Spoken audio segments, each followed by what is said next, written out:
first, Pamela Wright joins us to find out how lovable actor Scott Bakula is able to play a cold-blooded killer. He's next on Women2Women.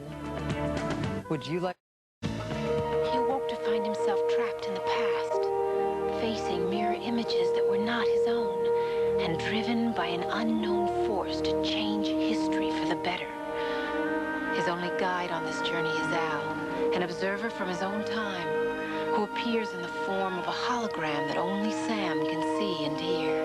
And so Dr. Beckett finds himself leaping from life to life, striving to put right what once went wrong, and hoping each time that his next leap will be the leap home. I love that show. Have had exciting weekends for years. I used to watch that one. Quantum Leap, the first series that morphed people, pretty cool, and a great storyline. We have the star of that series and many other things, including tonight's movie. In the name of the people, please welcome Scott Bakula. Nice to meet you in real life. How are you? Thank you. I'm great. It's great to be here. Thrilled that you are here. This is a character that's real different from characters you've played before. Would you tell us? Yeah, this is a man who is in prison. He's going to be put to death in about 14 days when the movie opens because he's killed a teenage girl. And he's never been a good person. He's not a good person.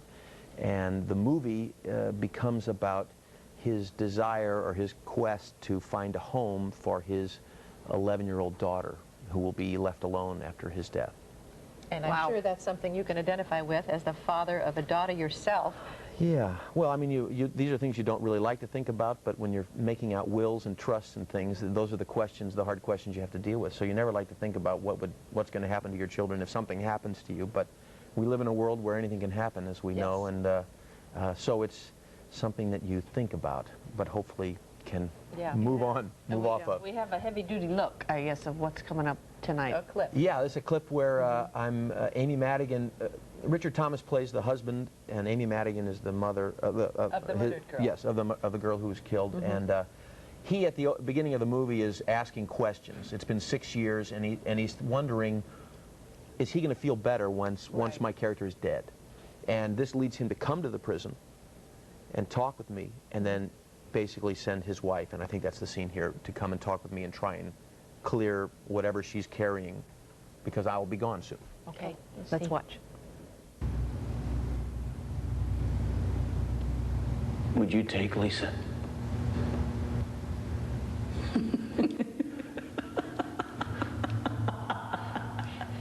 You and your husband, would you raise my daughter?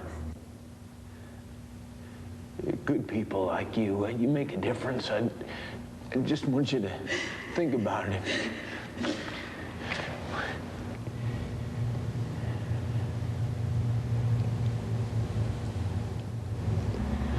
You bastard.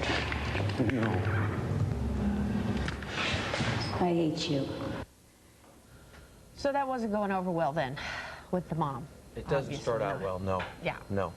We've got, earlier, when Kelly's introducing you, talking about you, and says, the lovable Scott Bakula. Did you have any worries about that? Like, I read an interview where you said you didn't want people thinking, oh, he's going to pop up at the end. He didn't really do it. He's secretly a nice guy. He's not. Right, he's not. This character, I wanted to change my look. I didn't want people to think in the last act he's going to, all of a sudden, somebody's going to step forward. The reason I did this piece is because it's about forgiveness, the entire piece, and how stretching the boundaries of what we perceive as where we could draw the line in terms of forgiveness, he asked this family to go one step further. And that's what the movie's about, and I just wanted to be a part of it.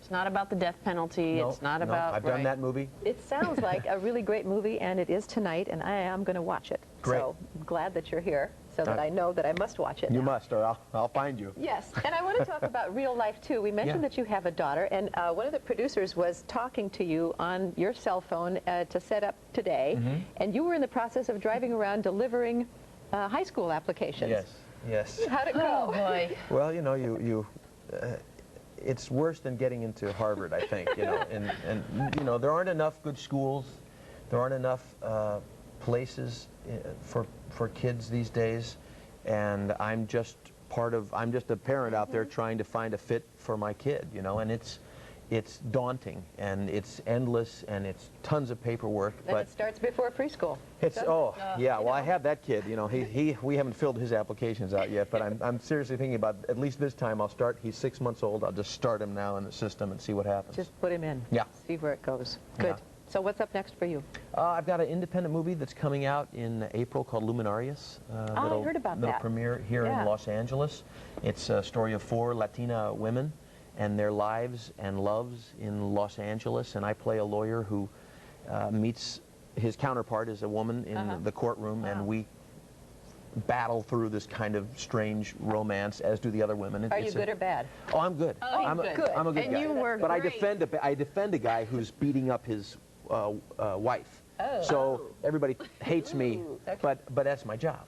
And it was fun to see you in American Beauty. Oh, thanks. Yeah, well, it was fun to be in that, and I'm so happy. They're having such great success. And, we'll take a little piece of it for yourself. Okay. Just a little bit. All right. Thanks. We'll be watching you tonight. Great. A little bit scared of you, but not really.